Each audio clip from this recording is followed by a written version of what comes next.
I have my own opinion of why people don't like her. It's partly because she does a lot of satanic things. She puts a lot of things about anti-religion, which is her own opinion, and I don't mind. But it's just gotten to the point where her stuff are a bit annoying to people, and it made people angry. But it's not really that. It's just that outfit itself. I just didn't really get it. I didn't get how that was the sand of time. I didn't get the white shirt and the white shirty kind of sheet being wet. I didn't get it. Maybe it's just me. I didn't get the concept that well.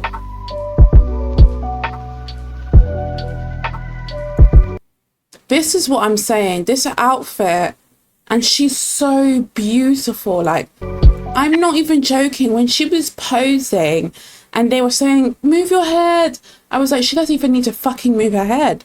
She is gorgeous. Like, that's a face that, I'm not even joking, and a mouth, a lip that I kind of really want. I want to look like that. And I want that haircut as well. I want to have a fringe cut into that. Yeah, and walk down the street with that fringe.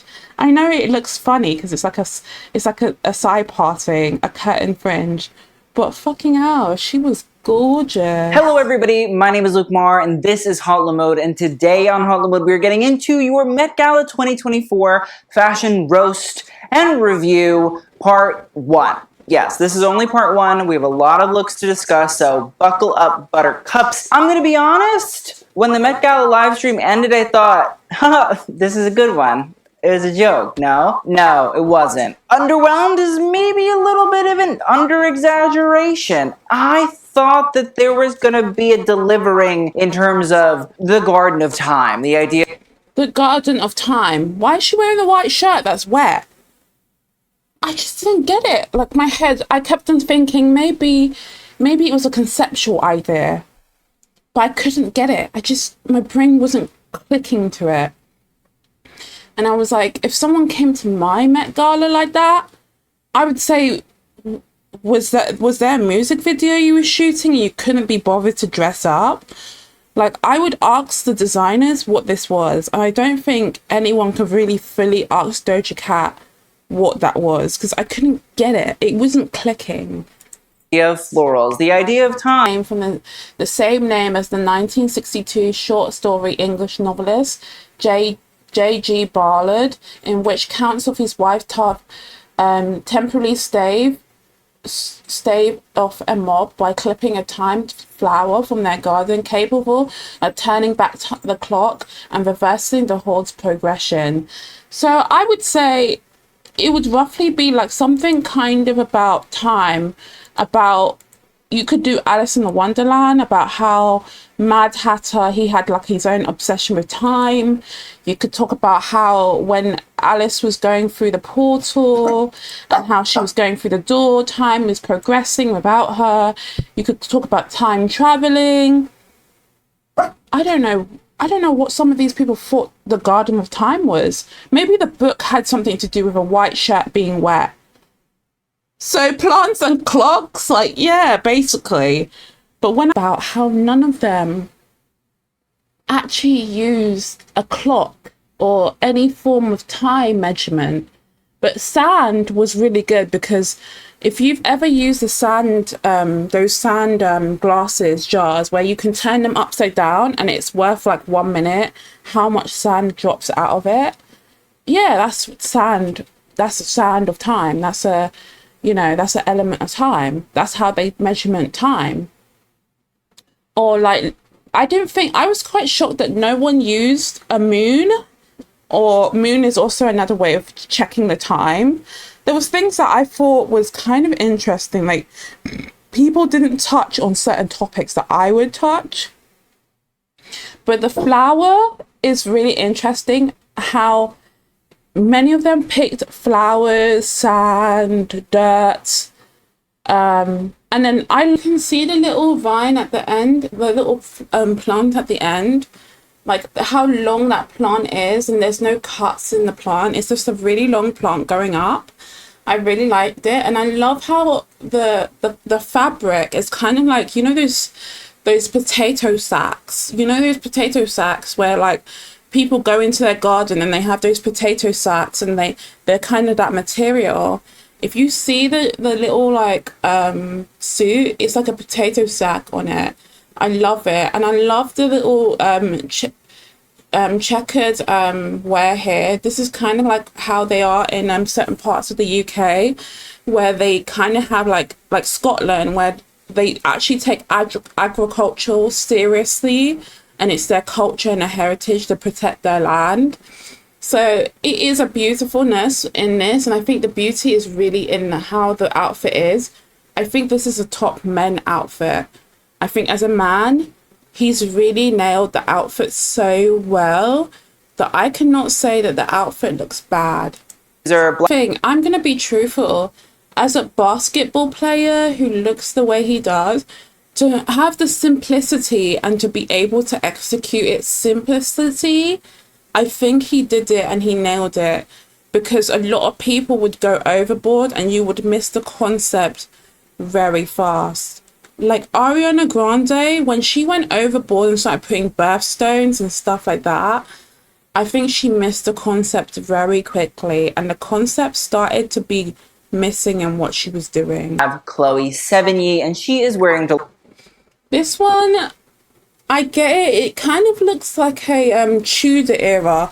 So if you know like royal family, British like royal family, the Tudors, she has her hair in like a but you know Anne Boleyn, like, you know, King Henry VIII's like wife. I think it was like his second wife or fifth wife. But he has like a bit of an Anne Boleyn kind of hairstyle, and the makeup's kind of like Anne Boleyn as well, kind of like a really like King Henry VIII kind of hairstyle. I can see the time in her makeup, the seriousness, the authenticity. I can see the seriousness in her tone of facial expression. There's a reason why her face was like that, to show the serious of how time has really changed and of a woman and how they're expected to wear. I can see the corset coming in. I see the having the slim waist, but then having the hourglass figure too really does work. And then having the little like the bunches on her arm, it does really show time a lot. But as a thing, I wouldn't really say that was my outfit. I would not Laura wear it. Findikoglu and Anna Cowrie. If you don't know, Anna Cowrie is the jewelry brand, and that's the beautiful big old necklace that she has on her neck. But Chloe Sevigny understood the theme, I would say, better than anybody else, at least in terms of the Sleeping Beauties element. Maybe not the Garden of Time per se, but Sleeping Beauties, understanding the exhibit, which is the important part. The dress code is kind of like, to me, it's not secondary, but if you are understanding what the exhibit is really about, like, you are more on theme than being actually on theme, because you care about fashion, you like fashion, you want to enjoy, and you want to express yourself. That's great. Now, the thing is, when we're looking in the actual exhibit, because I was there this morning, it was really beautiful, it was really wonderful, I really enjoyed it. There were a bunch of dresses that obviously stood up and looked great and were from all different decades. Like, I've never been to the exhibit, but when I see this now, it makes sense why she personally looked at that dress and went, I'm gonna recreate it but make it a bit different. I think she really thought to herself that she was going to make it different, and she was going to make a modernized version of a corset, kind of looking in the Tudor era, and I think it really worked. It's in periods and centuries, but there were a bunch of dresses that were laid flat. And that's because they are so fragile that they literally could not be stood up, because it could destroy the dress further. When we look at the front of this beautiful Dilara Findikoglu dress, this looks like the way that a lot of the backs of these dresses would look if you were to open them up. They're tattered and they're torn, they're worn, they're sort of pulled, they're frayed, they're falling. Now that he zoomed in and he showed you how the actual dress looks, like now that he's zoomed in, you can see that she's actually thought deeper than you actually think, and I'll give her 100 points for that. You can see the tornness, you can see the frailness, you can see bits of it where it's falling apart, like old fabric that's just been put together, and it's not even been properly tacked at certain places, especially where her breasts are. You can see like how it's not properly tacked together. Honestly, I have to admit, she, even here, like even down here, she somehow told the story without actually telling the story. And I think people didn't give her credit. I think they just looked at the dress and went, go home. Go home. But I think she actually told the story really well. And I have to admit, that is very powerful. Apart, they look like the actual 18th century dresses that are sitting in those boxes. It feels like it's a late 19th century aesthetic. We see a corset underneath. This idea of the back of the dress being the front and exposing the corset in this way also is really lovely. It's really sweet. As we move down, we can also see that there. And can I tell you something? It's the fact that they made her bustier. So in two eras, 19th century, they were so obsessed with people having big bust. So they would push up their boobies so that it was like closer to their face. And she did that as well. And you can see that she's really thought about it. But down here, you can see how the fabric's kind of like torn out. The strings are falling out of the dress. That's when like the dress has become so old that the strings are falling out and fraying. And you can see that different fabrics are popping out, and like it's wow. It is. There's all little embroideries of hair that look like little flowers and bows and things like that. That's great. Garden. Are you serious? She put hair on this.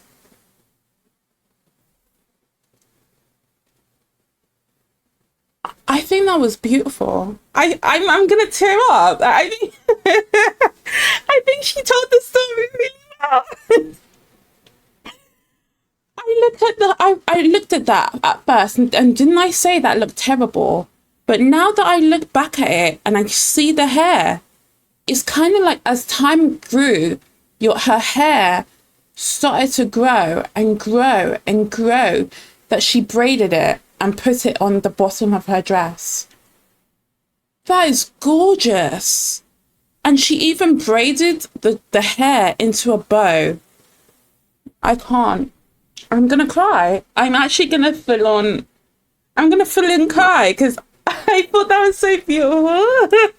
I'm in it. Flower made out of hair. Sure. Wonderful. You can find all the references to the fact that hair has been used so many times. I mean, merkins. As we get into the high-low skirt, we can also see that the fraying and the petticoat and all that, like, she just gets it. She understands it, and I love her. I am a Chloe Sevigny stan. I'm obsessed, a fashion girl. We respect you. We honor you. We are grateful for you. And you're like, that's time. That's time. That's time. That's time. You'll see things that you're just like, time. And people won't see it because you start seeing things really quickly. Like, I started doing it very quickly, and damn, like, before I even had to breathe, I knew that there were certain parts of it, but I'm so gobsmacked. Even with her makeup, I'm gobsmacked. When they were chatting shit about her before she even got there, I was like, oh my God. Now I look at her and I'm like, Chloe must have said something. Chloe must have spoken to the dressmaker, the designers. She must have put her own input into this, because I think Chloe has really worked with the designers. You can tell when people work with their designers and people who don't. Obviously, if I was going on there and I was working with my designer, I would say to my designer, I think we should put this in it. I think hair would tell time. Like, what do you find time? Like, you start doing that. And even singers and artists, you start doing it. You know, you start telling time, you know. Next up, we have Cynthia Erivo, who is wearing Tom Brown. This is a... Okay, so Cynthia Erivo, personally, I think her makeup really does go beyond, and I think her makeup was very avant-garde. I really love the top coat. So I love the top coat. I love the petals on it. I feel like petals, when they when time goes on, the petals fall off the flower. So I think she just collected a bunch of petals and really stuck them onto the top, and showed at the top there's like a bunch of petals, and then at the bottom there's also a bunch of petals. So when the petals fall off the plant, it will gradually fall until there's a bunch of petals on the ground. I think that was really powerful. I see the little stems of the plant, the flower on it. I really think she did go and deliver. And I generally think the makeup was really fire. I love the handbag, by the way. I'm definitely going to purchase a handbag in that color. That's something I would definitely walk around in and wear that handbag defo. But overall, I think Cynthia did tell the story literally and in a literal way, but showed a very different perspective, like, you know, and I think it really did sell. I think the outfit is really nice. Custom look, and it's obviously a cropped suit, jacket, and shirt with a tie as well, and a high-waisted skirt that I believe flows into multiple sort of panels. It's covered in black sequins and also these little rose petals. Those are not real rose petals, although I thought they were, and I kind of wish they were real rose petals, but then again, I have to admit, maybe they wanted to preserve it because, but oh look, there's a butterfly on it. Now that I see it, there's like insects and butterflies on them. Yeah, she did sell, and there's like a little like a spider fussel, you know, and I think it really does tell the story of Garden of Time. And there's like ants here crawling out of her waistband. I think that was really good. And there's there are ladybugs planted everywhere. I think it is the Garden of Time, definitely. The nails are really fire as well. I have to say, this is really good. And it's a little drape as well. I see the drape here as well. I didn't even notice that before. They were. I think that was a fun element of the exhibit, is this idea of things decaying over time. Like there's even a Loewe jacket that partially made out of grass, and like as the exhibit goes on, it will die. Have you noticed that some of the petals are even like a little color of like yellow? So some of the petals are coming out as like a little petal color of yellow. So I think that's even cooler, like seeing the petals and seeing them like over time, like show a color of like a yellowy color, like the petals are decaying over time. I thought that was quite cool. If you said to me, buy this look, I would definitely ask you how much you want me to buy it, because I would buy the look. I think it does look good, and I would walk around in it, especially if the back of it was cut away and they made it shorter so I could actually walk down the street in it, or even like go out in them. I would definitely buy it off her. And if she gives it to me for free, I'll wear the rose it. petals, obviously Garden of Time, yada yada. What is more interesting to me in terms of the exhibit is the fact that there are a bunch of different, funnily enough, bugs and insects all over this jacket. There's butterflies, it looks like moths, it looks like cockroaches, bees, spiders, all of these animals that not all eat fabrics and materials over time, but some of those actually do. Moths eat them, cockroaches, yada yada. There also was a whole section. Yeah, moths eat cotton, so it does tell a story that you need to tell. So moths eat cotton, spiders, you know, are found, ants, insects, are living fabric that is like decaying. So it does tell the story really well. I think this is quite nice. This is my second best. Section in the actual exhibit that did focus on insects and how insects have become a applique and embroidery, something to be a part of the fashion system and the way that we look at fashion. We could talk about the fact that in India specifically there were embroideries that depicted insects, and then as colonization came around there was this whole idea of taking that and then sort of bringing it to the West and making it an haute couture. You know what? I feel like they should have made a spider web kind of fabric, like a spider web kind of fabric, like I feel like that would also tell the story of time, like how long it takes for a spider to make a web.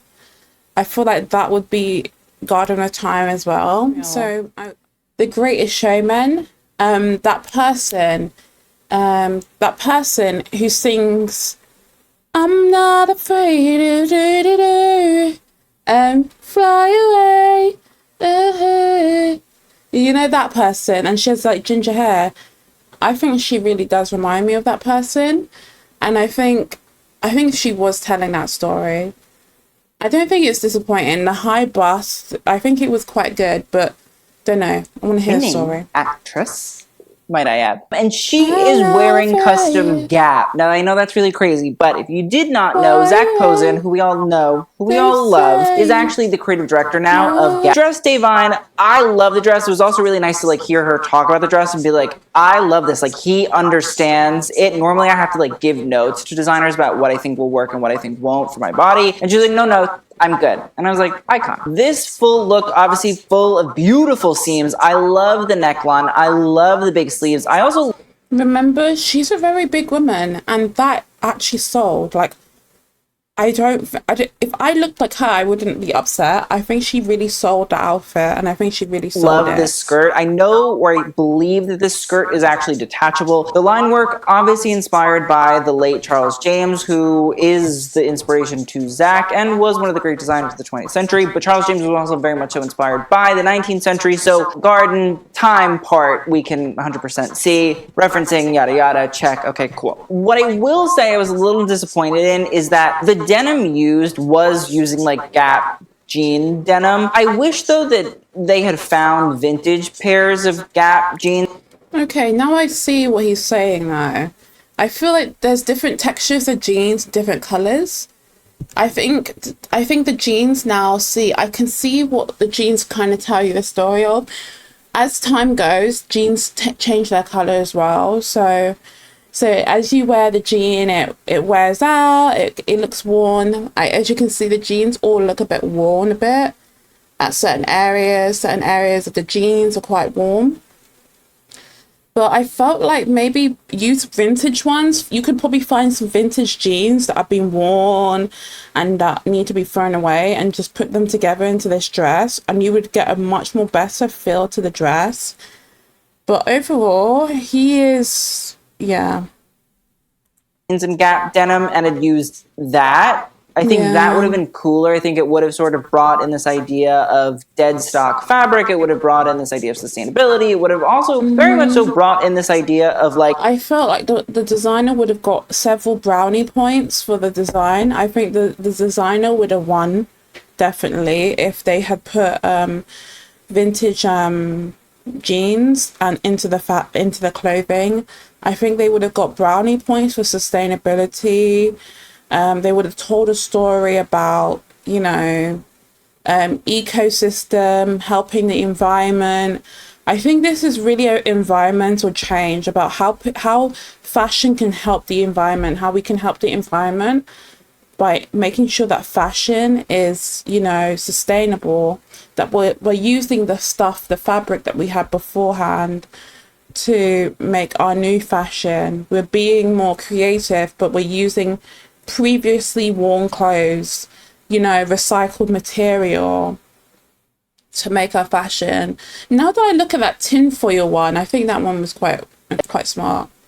I think the tinfoil was quite referencing smart there. archival materials, textiles, things like that. Even if the fabric wasn't sort of perfect, I just think there would have been some cool element to that. I think, and I need a little bit more of a deeper understanding from Zach, because normally Zach is one of the people that really gives you the theme of Gigi Hadid. She's wearing Tom Brown. This is a I saw Gigi Hadid and I couldn't even recognize it was Gigi Hadid.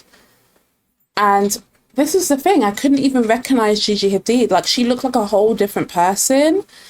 I never thought that Gigi Hadid could actually even have like a figure where she could have like her hourglass figure. I never thought she could. I've always thought Gigi Hadid was just very slim.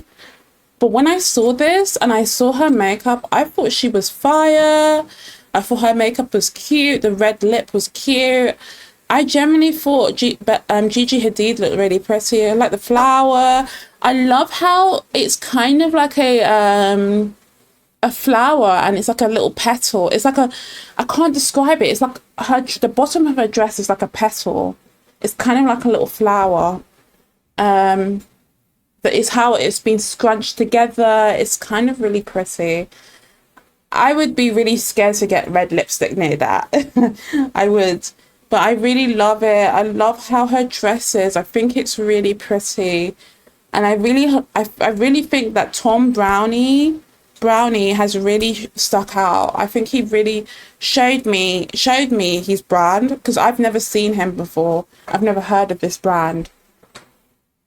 Custom look, and it is a floor-length gown, a mermaid skirt. It's an off-the-shoulder strap, a fitted bodice in white, and then there's a sort of yellow rose embroidery decal and little leaves that fall out of it. Coming off of the hips of the dress, there is a coat, or what looks to be like.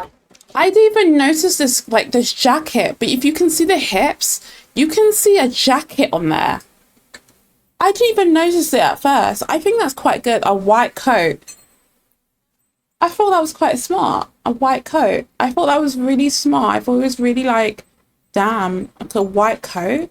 Like a coat, and it's falling off of the dress and then becomes this mermaid skirt. This very Lana Del Rey. Very happy, very Lana Del Rey, I was quite smiley about it. I like the red rose, the dying red rose on her hand.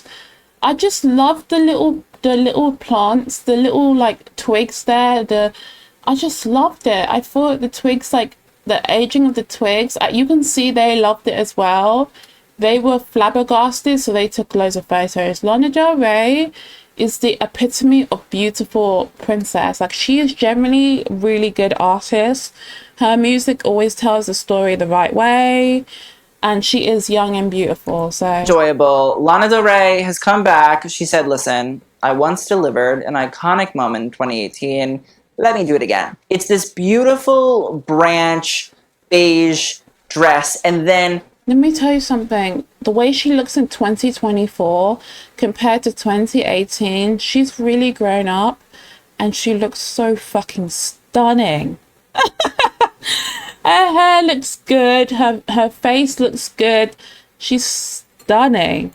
Gosh. The branches from the dress sort of spiral up around her head and then sort of create this like canopy, and then they drape this sheer fabric over top, and it's created this whole sort of web netting experience. It's actually based on a very iconic Alexander McQueen look from fall 2006 called the Widows of Culloden. The McQueen team created this beautiful lace style. It's gorgeous, it's stunning, we love to see this collection, but this is like, I feel like what she's done, but I feel like what they've done with the silk, I feel like what they should have done was recreated that look, but then made sure that the branches stuck out from the actual silk. I feel like that would have worked.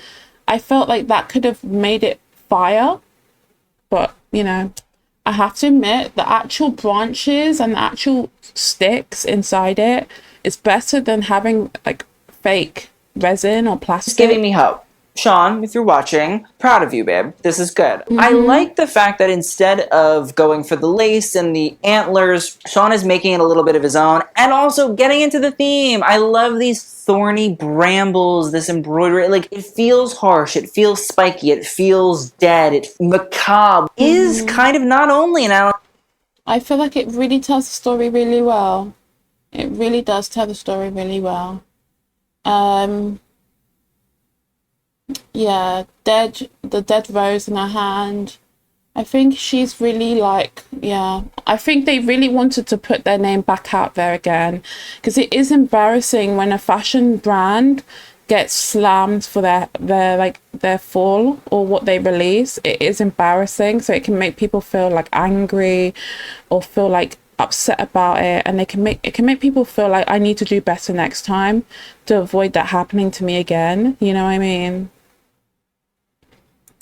Alexander McQueen quality. I'm very into native plants. This is my Roman Empire. And native plants here in the United States in the winter, they don't die, but they're very brown, they're very twiggy, they don't look super attractive, and so everybody's like, oh, that's so ugly, it's so gross, so whatever. But they're not. They're very important. When spring comes, they're very good for native pollinators. In your area, if you live wherever you live in the world, find where your native plants are, and you should plant them, because it's really good, and you'll have a lot of bees and insects, and everything will be wonderful, and life will be good. I bring this all up to say, this idea of seeing the beauty not in the flower gardens with the greenery and the bright colors and petals, but seeing the beauty in the twiggy, brown, thorniness is the Alexander McQueen-ism that we like to see, that I like to see. And I feel like this is Sean getting it. Because Sean has been, in the past, I want everything to be happy and nice, and I want to bake a cake full of rainbows and smiles. No. Well, you can do that sometimes, but like, no, you gotta get into the nitty gritty, the hard, the sad, the gross, the grotesque. Like, you have to pull out. I said this to someone when I was doing my makeup assignment. I said to him, it's not about, though nature is beautiful, nature's also very ugly. So I want to show you the ugliness in nature. And if I have to show you ugly, like show you as an ugly male, I will do it. So the person, he's a makeup artist himself. He was like, I don't get it. I feel like the green mossy look, I just feel like it's just a bit too dirty and too green and too gross. I said, if I have to make you look ugly, I'll make you look really ugly today. He was not having it. He was getting up, moving around. He did not like it. I said to him, sit down. He was like, I can't be bothered. I don't like it. I took a photo. He had like blood on his forehead because we needed to make it SFX. I said, sit down. Let me do this look. I like it. He he said it's not my everyday look. But when we finished the look and I had finished everything we had done, I was so proud because it wasn't sexy. It was fucking ugly. Like the fact that we live in a world where our own plants are killing us. And it's horrible, but there are plants that kill us. There are plants that try and danger our habitat. So we have to remove them so that we can have better plants. And then we also have like, you know, issues with nature, earthquakes, showing like the parts of the world that is so scary that earthquakes actually kill millions of people. And it's each year there's an earthquake. It's disgusting and it's scary. And then you have tsunamis. Like I wanted to show like that as well in him. And I wanted to show how we live in a world where though nature's beautiful, it is so painful to live in it because the nature that we live in has a choice of choosing who lives and who dies. So it was very interesting and it was very what I wanted to show. So I love how he's shown the ugly. He's shown the ugly very fast. And even roses, they have the thorns in it. See how she's holding the rose? Like she's holding it with like her fingers like that. Like her fingers put together like that because she doesn't want to touch the thorns. Because even roses, though they're so elegant and so pretty, they will fucking prick your fingers, make your fingers bleed because they're supposed to be beautiful. But they're so thorny. How can something so beautiful, how can something so elegant be so dangerous to pick up and hold? You know? Out a little bit of human emotion here, and I'm excited. And this makes me excited for what could come to Alexander McQueen. So, Sean, if you're watching, proud of you, babe. Let's keep this up. Also, Lana, yes, thank you as well. We appreciate the crown, yours. Next up, we apologize, but I love this as well. I love the multiple clocks on her dress. I love how each clock has a different time and they're smaller as we go. It's like kind of like having watches. And then I love this massive clock and how the time is written differently to how we write time now. I used to have this clock at my home when I was younger. My mum used to have this type of clock. And I would never be able to really fully read the time because I couldn't tell where the hand was going. But it was written in Roman numerals and it was kind of like XI, VI, and I could never really truly know what the time was. I couldn't even tell if it was upside down or not. That was how horrible the clock was because I couldn't even tell if I put it upside down or not. And it was never hung on the wall, so you had to pick it up to see what the time was.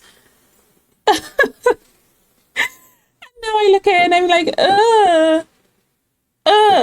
what is this? This looks like a sack, but there's something in it. It's like a little sack, but there's something in it crawling out of it. I feel like there's like clouds in it. It looks like there's clouds in that sack.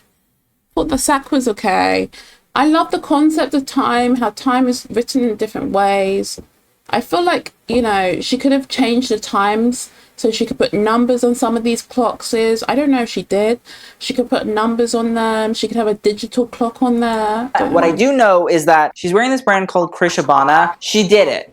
She's done it, Your Honor. She's done it. I love this clock gold piece on the bodice. I think it's amazing. I think it's a Dali reference. We love a Salvador Dali, not a... I love how each of the clock times have a little rusting. So like they're like coppery, some of them are coppery, some of them are silver. It's kind of like money is time. It looks like little pennies, different types of pennies placed on her body, onto her dress. I love how it's like in the shape of a time. And then I love the heart-shaped time. Like, it's kind of got this Mad Hatter feel. Like, you know, there's Alice in the Wonderland Mad Hatter feel, where Mad Hatter was so distorted, like the time was so distorted and time is so distorting. We don't actually know what the reality of time is. There's so many different time. And I also realized something about this dress. There's several clocks, and if in several different countries, the time in every different country is different. So as you can see, several different clocks have different times. If you go to different parts of the world, there are different times. Like me watching that at midnight, but for them it's probably early morning, and it's probably like, you know, the 5th of like May, and I was watching this on the you know, the 6th of May, 7th of May, trying to get my sleep in. But as you can see, I love how it's like a heart-shaped time, and I love the distortion in it. I just think she really sold, and I really think Christian Obama, for a brand that I've never heard of, I would definitely buy your outfit. I would, because I really see the time in it. Dolly Parton, but we love Dolly Parton as well. I would love a Salvador Dali Parton moment. But I love this idea of the preservation of memory, I believe, is the artwork, that it's like all the clocks sort of like melting, and it's this play into surrealism and surrealist art. And yeah, you can see the realism in there. I can see that it's just like clocks melting away, and time is like going, time is disappearing, time is moving faster than you actually think. It's actually wilting away. I love it. I love how distorted that clock looks. I think I would have that clock. If I had a clock like that, I would have it on my wall, so it would show me the time. It would make me smile to know that I had a clock like that out there. I just think this is like a way to do time. Like, I'm shocked that this is the only clocky kind of look that we saw, and like I wonder if everybody's like, clock is too on the nose, but like it's not too on the nose for me now at this point. Do I love the clock face? There's less clocks on it. Thought that was quite cool. Like it. Sabrina, you're a star. Thank you. This is lovely. I'm very happy. So obviously Taylor is what I love Taylor Russell. I really did, and she was the reason why I kept on asking people in the chat who that person was, and when they were saying Stray Kids, I was so angry. But when I saw this outfit, I wanted to know who Taylor Russell was, and I wanted to know what Loewe was as a brand. And I have to say to you, I love the oak. I love the wood kind of effect. You know, like, you know, when you have your own table, your coffee table. This is like my coffee table. You know, when you put your coffee table and you have like this kind of like wooded kind of effect. I love it, and I just thought it just looked so good. I don't know how she got her head through it though. Maybe this is not actually wood, but how did she get her head in this? Like, they would have to cut it out. They must have just... They must have cut wearing her head this out. wooden bodice, or at least what looks like a wooden bodice. I'm not sure if it's leather. I'm not sure if it's wood. It looks like wood, but I'm sure this is not wood, because how did she get her head through this? I don't know what anything is anymore, because it could be cake at this point. I really don't understand. And her tattoo as well really, really was time. The butterflies on her arm was time. The skirt is okay. For me, I would definitely buy this outfit in a heartbeat and watch everyone go, whoa. I would do my hair like that Committed as well. fully to like the wood thing of carrying everybody on your back. This person, Tyler, I even typed in Tyler and I wanted to know Tyler, and she's got like this sand kind of this is what I was saying, how this little measurement of time, how she had like a, and look at how everyone, everyone had their cameras pointed at her because they could see the time. They could see what they were going to tell the story. All of those people had their cameras. They were telling her, turn around. Because the thing is, they wanted to take that photo because they knew that was $1 million right there in revenue. Like, I saw that dress, and Balmain, I had to say, that was really good. I love the fact that she was holding a Meshheim thing would be the time representation of her climbing up the stairs and going to, like, climbing up the stairs and going inside the Met Gala. I feel like that was good. And I love the sandy effect. I love how the sand is kind of like really like nice. It just looks like sandpaper. I really like it. Bella makes Tyler look like she is covered. And can I tell you something? I love the fact that they even managed to put a bit of sand on her shoulders to show that the sand has literally molded with her. And remember, when you build a sandcastle and you've buried someone in the sand, you can see someone's footprint because the sand molds into the person's shape. Because the sand on the floor molds into the person's shape. Even soil was the same. If you put your feet into soil, you mold into that shape immediately. And it molds into that shape. And I love how her breast area is molded into a sandy shape. I even love how the sand is on her shoulders. I love her nails. I generally think that sold. Her makeup as well. Tyler, you were covered in sand. It's really interesting. It's really... And I even typed her name in because everyone's like, Tyler, if you saw it. Look at that guy. He's smiling. He's fucking smiling. Because Tyler.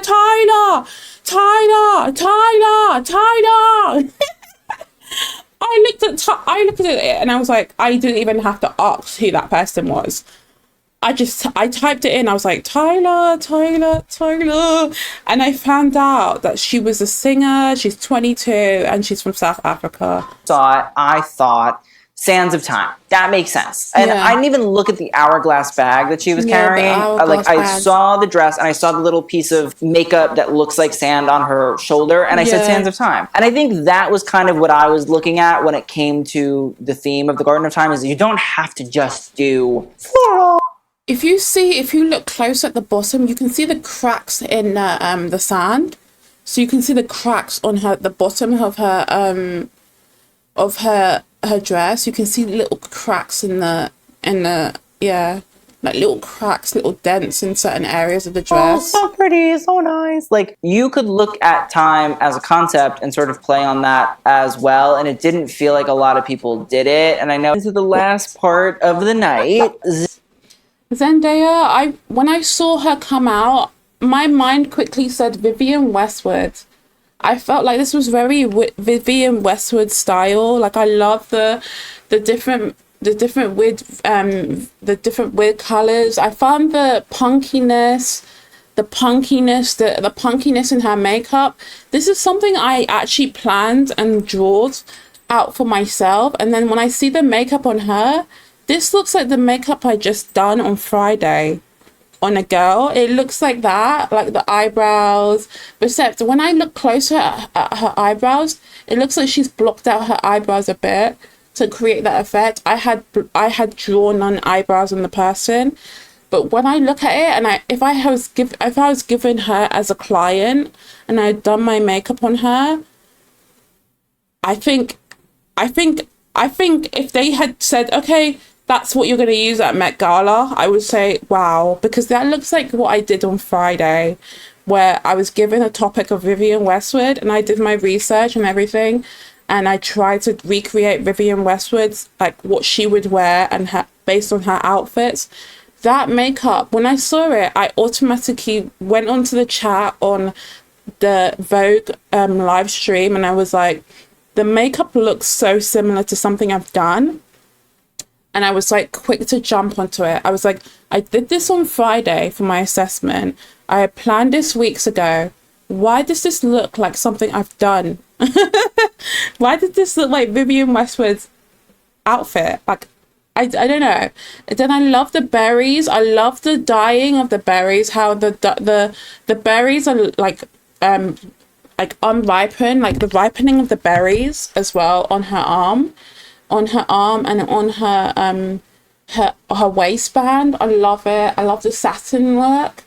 I just love it. I love the authenticity. I love it. I love the greenness.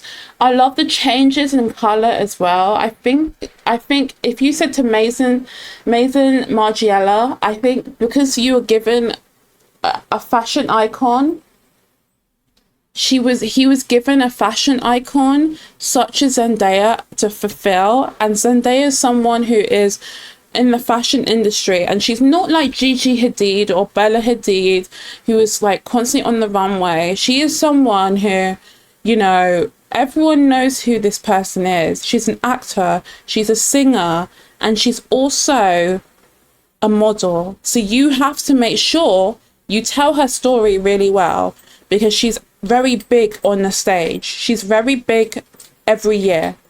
So you are given this person, and you've been told to look at this person, observe this person really well. You've made the dress fit her really well. You've told the story really well, the decaying of the dress as it goes on. You show the different colors, the colors fading out the dress, darkening as it goes down. You show the vines. You show the messiness of the hair put up as well, her messy hair. You showed her earrings as well. You showed her darker fantasy, the punky kind of look to her makeup as well. So whoever the makeup artist was, I have to say, you actually told the story better than I would have told the story. Well done for doing that. And taking out the eyebrows as well, really well. Well done.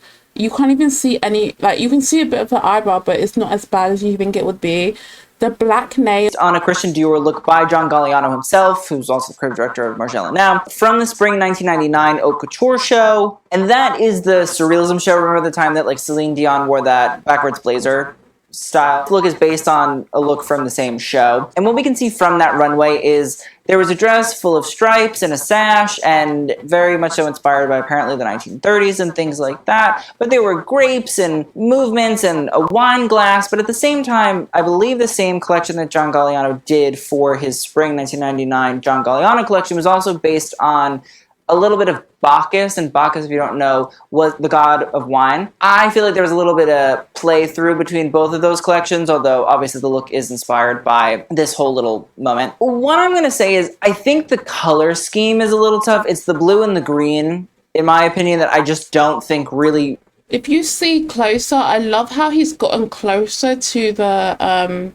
thin brow, Now that I can see it, you can see the thin brow. That's the kind of early 1999 when they had the really thin brow.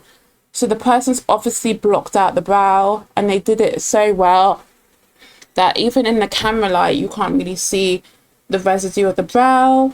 And you can see the little mockingbird on her, or the little bird on her shoulder. I would really love it. And the messy hair.